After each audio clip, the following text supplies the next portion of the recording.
Alors, nous avons ici deux cas de figure concernant la parité des fonctions.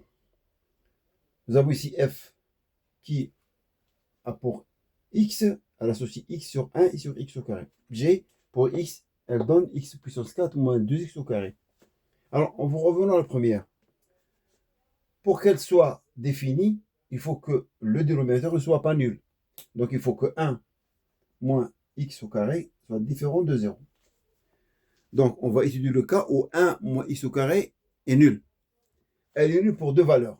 Pour x égale à 1 et x égale à moins 1. X égale à 1, nous avons 1 moins 1 pour celui-là. Nous avons 1 moins 1 au carré est égal à 0. Et le deuxième, c'est 1 moins 1 au carré est égal à 0. Donc les deux valeurs annulent le dénominateur. Donc il faut que le dénominateur ou le domaine de définition soit défini dans tous les réels sauf 1 et moins 1. Donc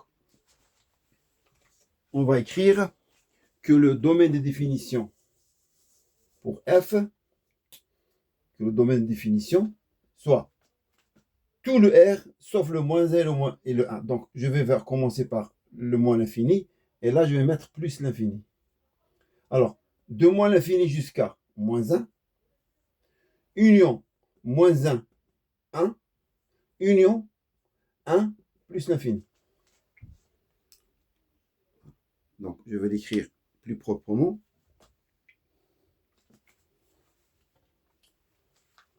Alors, le domaine de définition,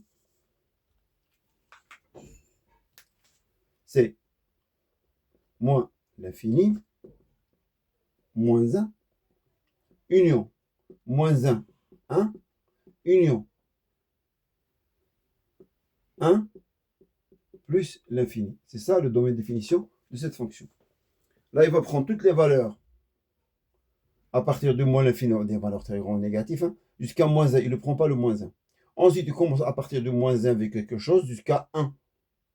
Même pas. 0,99, quelque chose comme ça. Ensuite, il commence de 1, 1,000, jusqu'à plus l'infini. Tout ça, c'est des valeurs qui définissent la fonction f. On va étudier la parité. Pour qu'une fonction soit paire, il faut que f de moins x est égal à f de x. Alors, je crois que ça, c'est pas encore lisible. Je vais réécrire moins l'infini, moins 1, union, moins 1, 1, union, 1, plus l'infini. Voilà.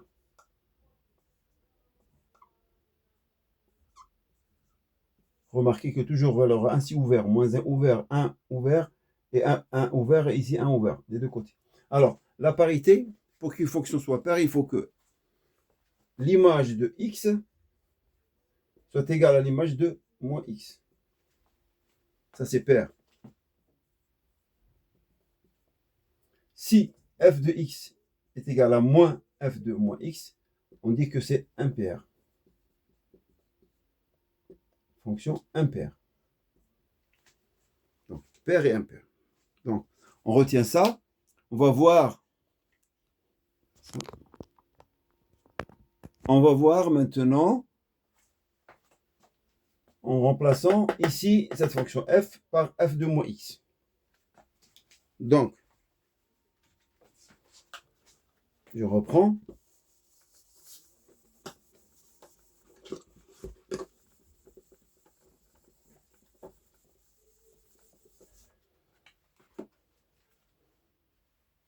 Alors, f de moins x, je prends la fonction et je remplace x par moins x sur 1 moins x, le tout au carré. Je continue. Est égal à moins, je peux écrire le moins à côté de trait de fraction, et je vais mettre ici un moins. Alors, moins x le tout au carré, c'est la même chose que x au carré. C'est la même chose. Et du coup, ça, c'est quoi? C'est tout ça, c'est f de x. Ça, c'est f de x, tout ça. Donc, c'est égal à moins f de moins x. F de moins x est égal à moins f de x, pardon. Je reprends. C'est égal à moins f de x. Donc, f de moins x est égal à moins f de x. on peut dire que f est impair. F est impair. C'est une fonction impaire. Voilà. On continue pour la deuxième, qui est g pour tout x, elle nous donne x puissance 4 moins 2x au carré. Ça, c'est là l'image par g. Donc, g de moins x. Alors, je remplace x, ça c'est le deuxième cas. G de moins x à quoi est égal à moins x de tout puissance 4 moins 2 moins x au carré. Moins x puissance 4 et x puissance 4, c'est la même chose. Donc, ça veut dire que c'est x puissance 4. Et moins x au carré, c'est x au carré, c'est la même chose. Donc, ça fait moins 2x au carré. Et ça, c'est g de x. Donc, g de moins x est égal à g de x. Donc, on dit que g est pair. Voilà, pour la parité des fonctions. Merci de bien liker et vous pouvez suivre dans les commentaires s'il y a des questions à poser. Merci.